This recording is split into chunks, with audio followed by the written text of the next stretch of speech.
This is a podcast about both having autism and living with someone who has autism. My mom is Sonya, and I'm Josh, and this is Josh Has Autism. Hey everybody, welcome to Josh Has Autism. Hello. So happy we're here. Yeah. So happy that you're listening. Yeah. I appreciate it. So before anything else, Josh, Yeah? yesterday was your birthday. Yes, it was. Did you have a good day? I did. I had a really good day. Mm-hmm. A really good birthday. Good. Good deal. You had a Boston cream cake. Yes. You love that. Yeah.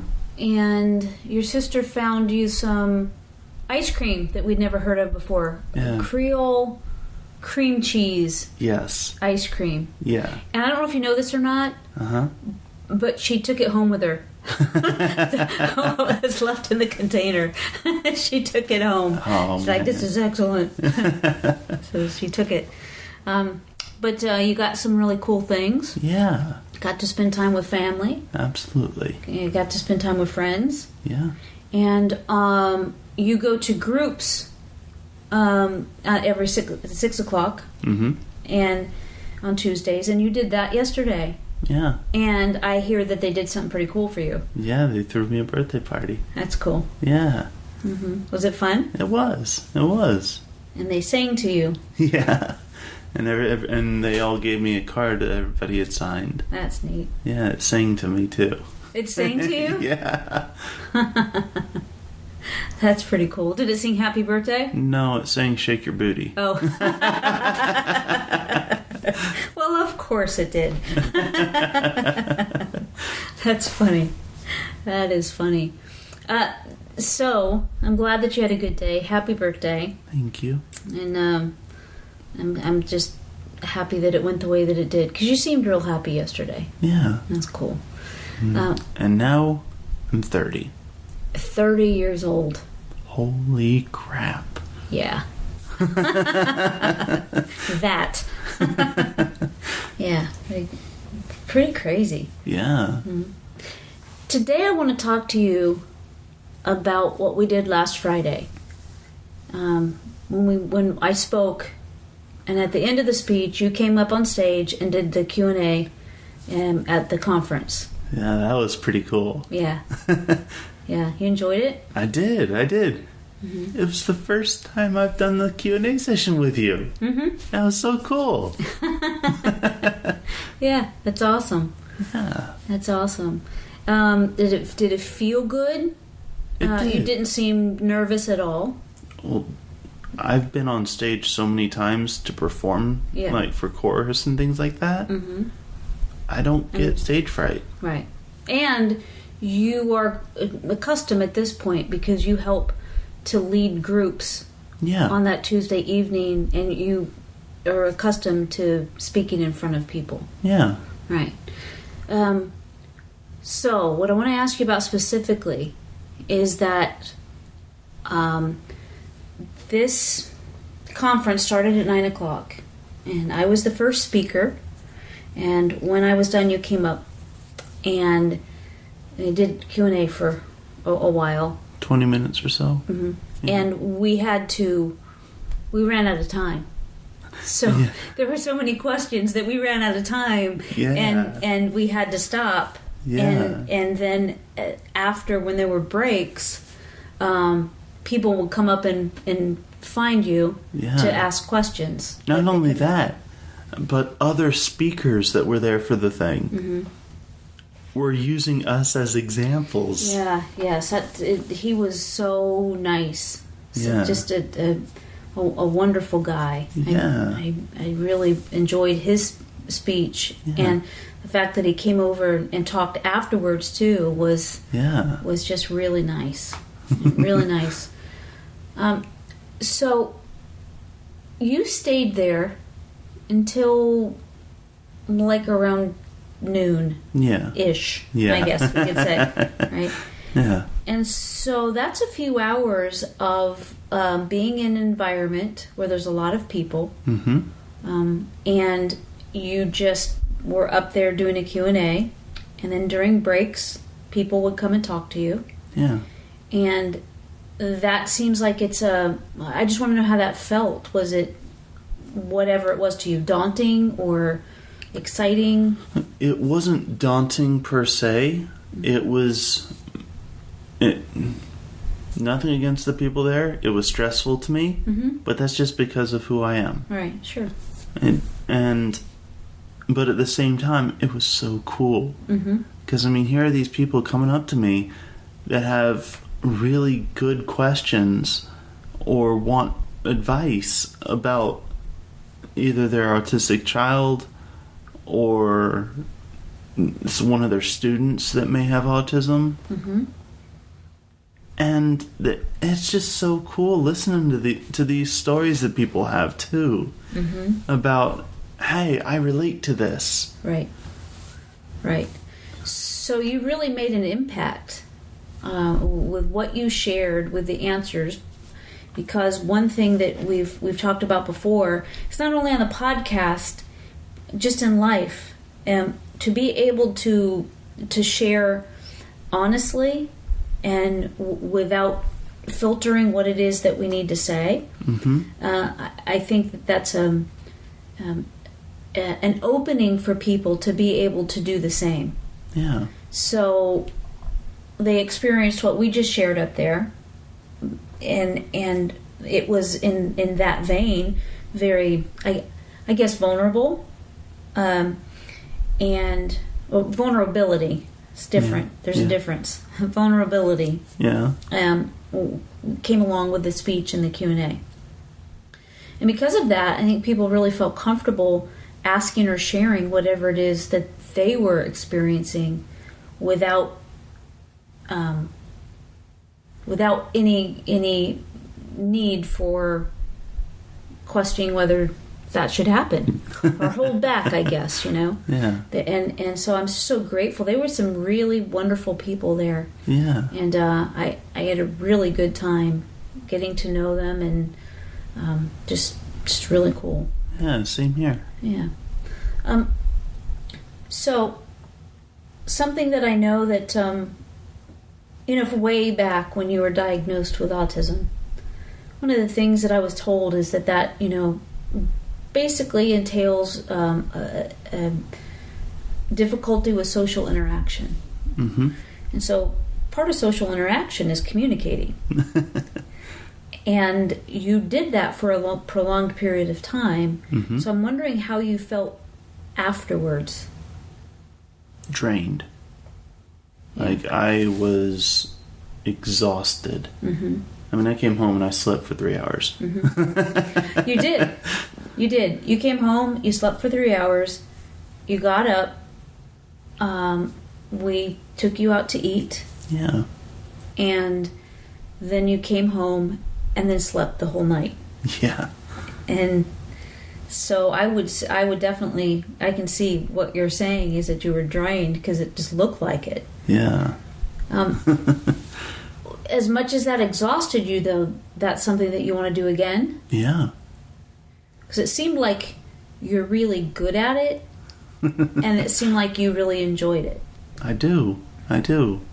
And it's one of the cool things about it is that I'm helping other people. And I've always enjoyed doing that. Sure.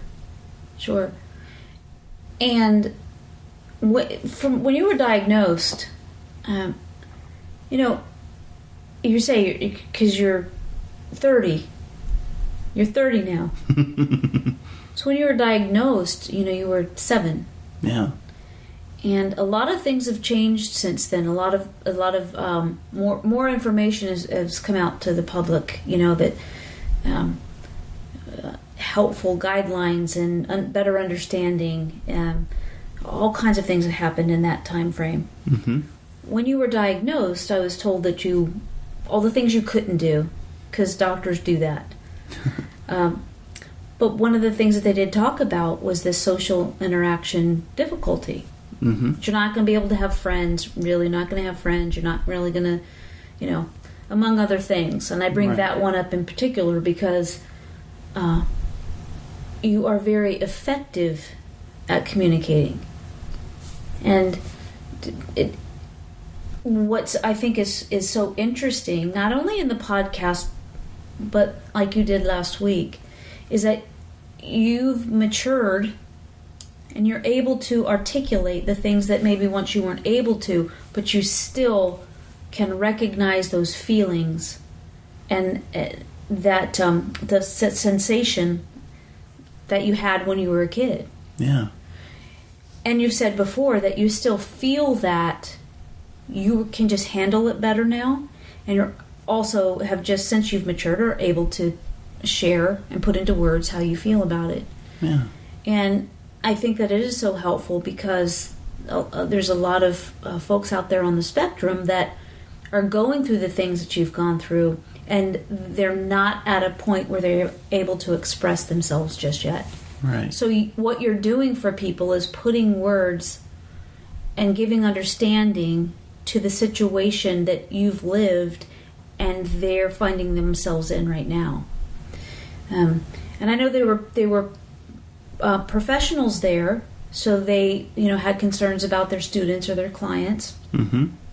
There are also some wonderful people that I know. One grandma and grandpa came up to me, and they have 3 grandkids on the spectrum. Wow. And their daughter, who was the mom of the 3 grandkids, passed away about 1.5 years ago.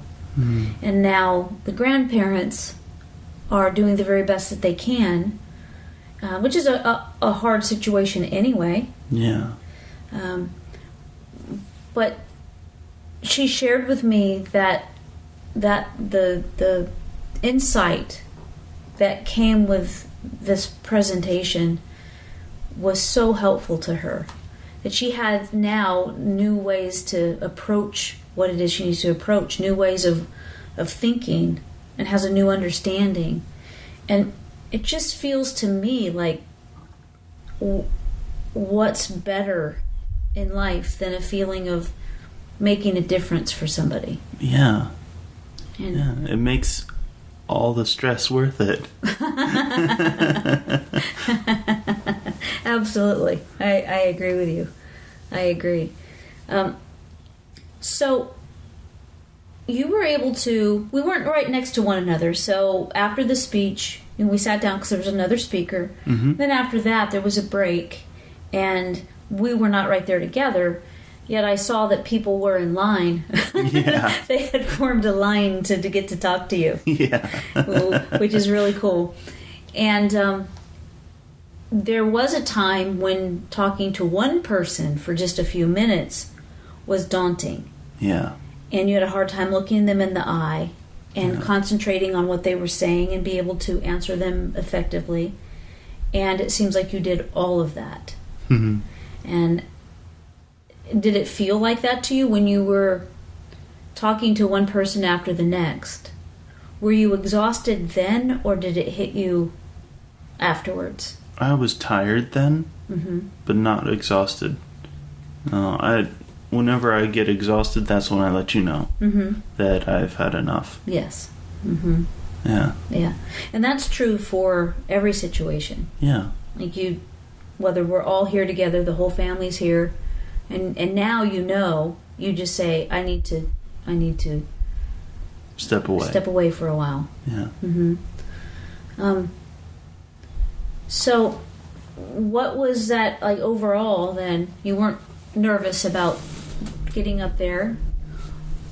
It seemed like you were very comfortable with answering whatever questions came up, and sometimes it was very serious, and sometimes it was hysterical. Yeah. Yeah. But I know that I really enjoyed doing that with you. Yeah, it felt really good doing that. Yeah. So you're interested in doing it again? Absolutely. Yeah, I can't wait. That's pretty cool.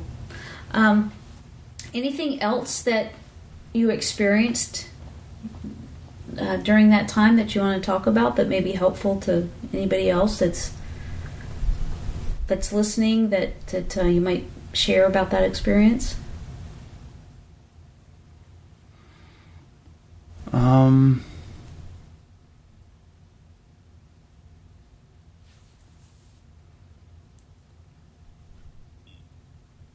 Even if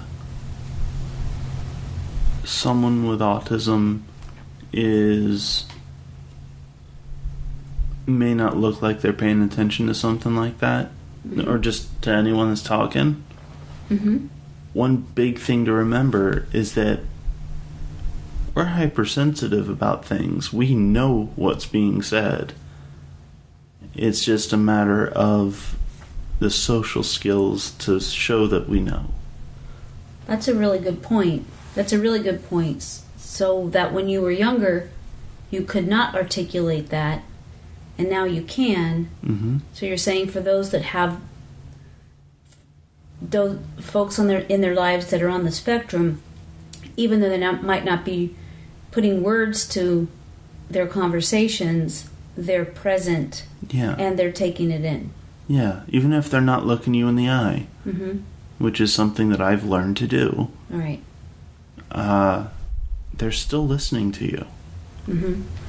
It's still getting through to them what you're saying. Mm-hmm.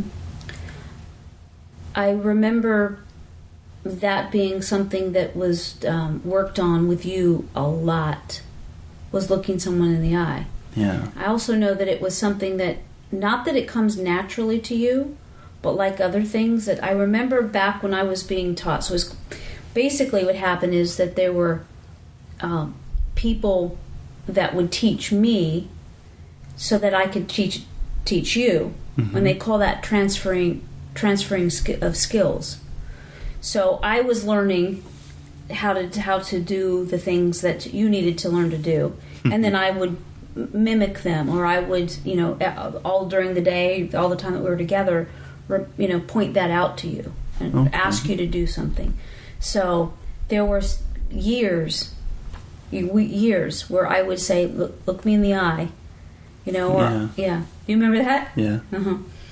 But it makes a difference. Yeah. It does make a difference. Yeah. I remember sometimes I physically couldn't look you in the eye. Mm-hmm. And you'd need me to look you in the eye, and I couldn't explain that I couldn't.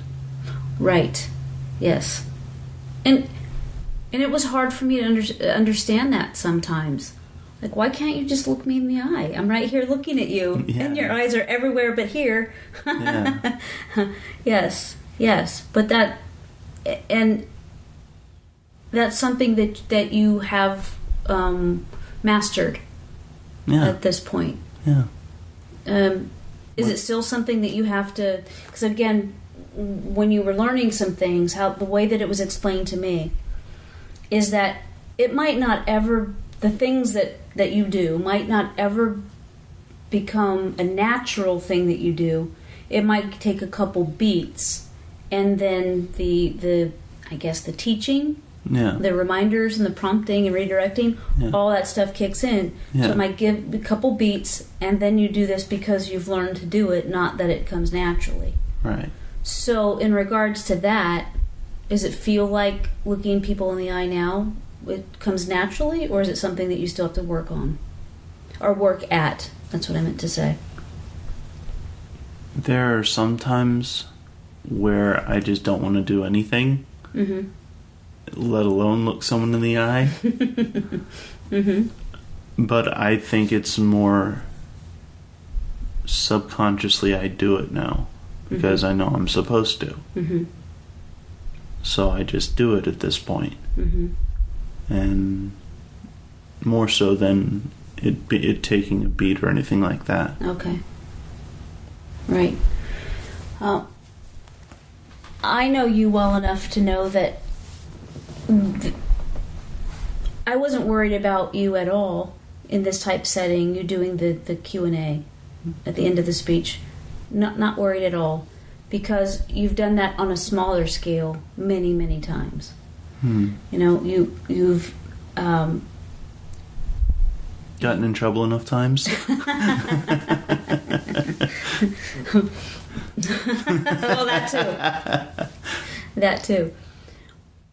But somebody was wondering how were you going to do, like leading up to this? You know, so how do you think he's going to do? Somebody that was just concerned about you, that loves you, and just, you know, they were worried that you might shut down. You know, when you go up there in front of people, you know, would you, and being asked questions, what is there potential that you shut down? And my answer is, no, I don't think you're going to shut down, because this is something that has kind of become a thing that you really look forward to. Yeah. And like I say, on much smaller scales, but it's been in your peer groups and to a degree here on the podcast, where I don't tell you what I'm going to ask you about before we sit down. Right. Sometimes you say, what's the subject? And I give you the subject, but I don't tell you any of the questions. Right. I will say that part of the reason that I do so well at things like that is that I know that I need to get through it, and then I can relax. And that even if I do stumble a little bit, that you can help me through it. Right. And I know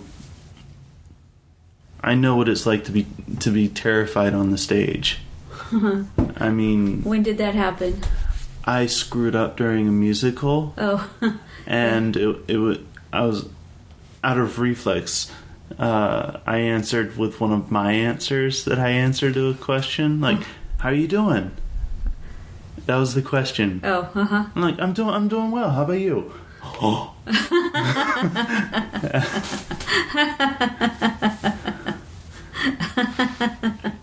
And that was not in the script. Right. And I tried to play it off. The people who were with me backed me up with it. Oh, good. And it was so cool the way that they did it. And they didn't make a big deal about it or anything else like that. I was still mortified. And it really sunk in that whenever I'm on stage, I have people that are there to back me up. Yeah. Whether it be you, whether it be other people. If I'm supposed to do something, I need to do it. And then I can relax. Right. What's different about this scenario and the ones that you're talking about with other areas of your life? Do I need to elaborate, or do you know what I'm talking about? I think I know what you're talking about, but go ahead and elaborate anyway. Right.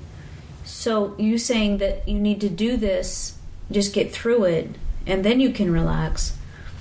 There are other times, whether it's here at home, whether it's a responsibility here at home, or out in the community. Let's say going to college. When you had a class and you just didn't go because you didn't feel like yourself that day. What's different in those kind of scenarios where you didn't find a place, you didn't find a way to just get through it and then you could relax at the end? That you were not able to go to the class that you needed to go to? Because it was such a long-term thing, I think I couldn't think of it in that regards, in that way. Long-term meaning it was a repeating event? Meaning, like your example that you just gave of me going to college, it didn't end at the end of the day. Like, I'd still have to deal with that the next time I had class. And then time after that, and time after that. And I didn't have downtime from that. Well, so I have a question about that. Then So I'm specifically talking about whenever I'm saying I need to get through with this and then I can rest. I am specifically talking about a social interaction. Okay, got it.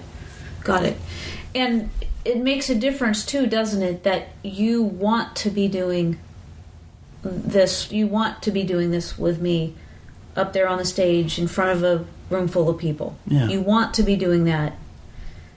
You didn't want to go to college. Yeah. So that's a difference too, right? Yeah. Right. And I guess that's a totally different subject. Well, but there have been a lot of changes, and are you able to understand that when you have to do something that you don't want to do, are you able to maybe carry this new understanding that you just need to hold on until this is done and then you can relax? Do you think there's a way that you can implement that mentality into your other responsibilities? Maybe. I guess we'll just have to see, won't we? Yeah, I guess so. I mean, you've probably, from the expression that you have on your face, you've never thought of this before. You've never put this into words before. Right. Right. Okay. But one thing is for sure, you being up in front of people with a microphone in your hand seems so natural. And you seem so comfortable. Dad said we had one person was taking the mic around to the audience members so that we could hear their question. Mm-hmm. And you and I had to share a microphone. And Dad said it was funny because you and I just kept reaching. Like one of us would have the mic and the other one, because we had so much to say, and so that was pretty fun. Yeah, but you were able to express yourself for every single question. Yeah. And you're you, so you don't, maybe this doesn't even occur to you. Watching you do that is amazing and wonderful, and it's hard for me to even find the words to this, but for me to be told that when you were 7 years old that you wouldn't do the things that you're doing, it makes those things that you're doing even sweeter. To see you accomplish those things, and it's just a wonderful feeling to watch you do that.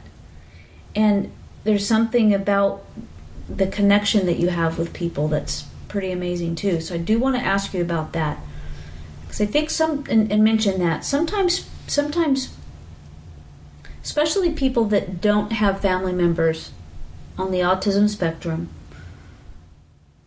think that, because I've heard this myself, these questions, and is that almost like the understanding is that someone with autism has no empathy, and rather it's apathy, and no, exactly. Yeah, exactly.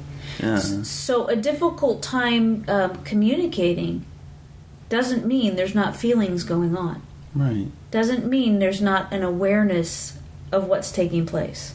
If anything, we're over empathetic, and it's difficult to know how to process that and how to show it. Mm-hmm. So it comes out as being apathy. Mm-hmm. Here's an example. There's been times that we've been talking before, and so in the conversation, I say something, and it requires a response from you. Mm-hmm. And there are times when you've said to me, am I supposed to say something now? And that's happened hundreds of times at this point. Yeah. And if not thousands. And so that right there is, it's not that you're not paying attention. It's not that you're in a situation where you don't want to respond, but rather you don't know what's required of you sometimes in a conversation. Right. And it's like you just said, that could look like something that it's not. Right. Mm-hmm.